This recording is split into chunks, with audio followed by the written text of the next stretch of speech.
எல்லா பக்கமும் உறவுகள் கசக்கும் போது மனதிற்கு பிடித்தவரிடம்தான் மனம் ஓடி வருகிறது. அந்த உறவும் புரிந்து கொள்ளாமல் வதைக்கும் போது வாழ்க்கை வெறுத்துதான் போகிறது. எவரையும் பார்த்து இவருக்கு என்ன குறை என்று எடை போட்டு விடாதே.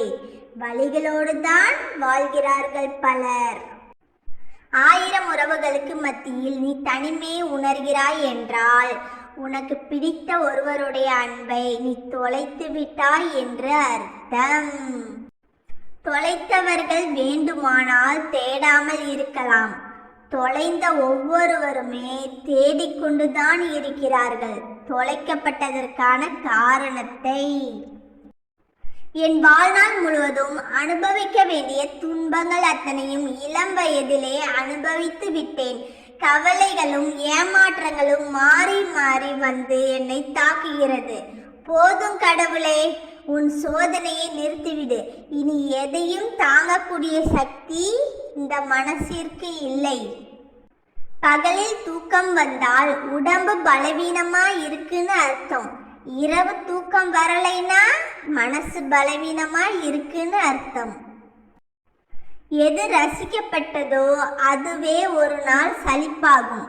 எது பிரமிக்கப்பட்டதோ அதுவே வெறுக்கப்படும். எது அற்புதமானது என்று போற்றப்பட்டதோ அதுவே ஒரு நாள் குப்பையாகவும் போகும். மனித மனங்கள் அவ்வளவுதான். சொல்லாத பதில், வெளிப்படுத்தாத கோபம், சிந்திய கண்ணீர், போலி சிரிப்பு, எட்டப்படாத முடிவு, காட்டப்படாத ரணம், இவைகளால் தான் உறவுகள் கம்பீரமாக வலம் வருகின்றன.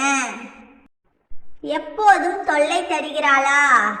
எப்போதும் பேச விரும்புகிறாளா? எப்போதும் கோபப்படுகிறாளா? எப்போதும் திட்டிக் கொண்டு இருக்கிறாளா? அப்படி இருப்பவள் எப்போதும் உன்னை விட்டு செல்லவும் விரும்ப மாட்டாள்.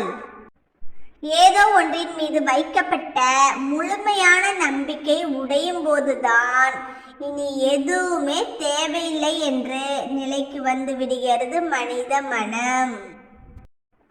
வாழ்க்கை மிகவும் சிறிய வட்டம். பெண்களுக்கு பிறந்த வீட்டில் வலிக்கவில்லை என்றாலும் தன்னை தாங்க தடுக்க ஆள் இருப்பதால் வலிப்பது போல் நடித்தனர்.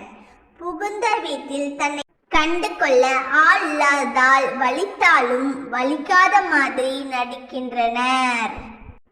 கவலைகளின் அளவு கையளவாக இருக்கும் வரைதான் கண்ணீருக்கு வேலை.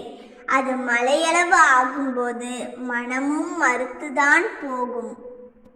ஓகேங்க, இந்த வீடியோ பிடிச்சிருந்தா லைக் பண்ணுங்க, சப்ஸ்கிரைப் பண்ணிக்கோங்க.